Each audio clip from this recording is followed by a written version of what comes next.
Նիկոլ Փաշինյանին ցավոք սրտի պիտի ընդունենք, որ տևական ժամանակ եւ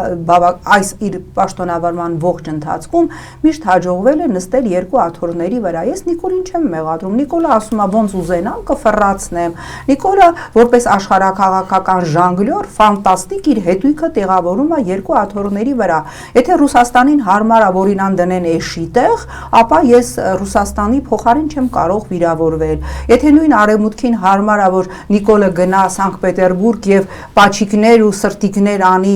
Պուտինին եւ ընդեղ ասի, որ այո, Թրամփի ուղում Ռուսաստանը ինչ որ ներգրավվածություն կունենա, հետո Ռուբեն Ռուբինյանը դրանից առաջ եւ հետո հայտարարի, որ 168-րդ անգամ ասում են, որ Ռուսաստանը որևէ կապ չունի Թրամփի ուղու հետ եւ աշխարհաքաղաքական այդ երկու կենտրոնները շարունակեն, այս ամենը հանդուրժել, կարող եք ինձ ասել, ստեղ ո՞րն է Նիկոլի մեղավորությունը, ինքը լավ է անում, եթե կարողանում է իր հետույքը շատ հարմար, շատ կոմֆորտ տեղավորել միաժամանակ երկու աթոռների վրա։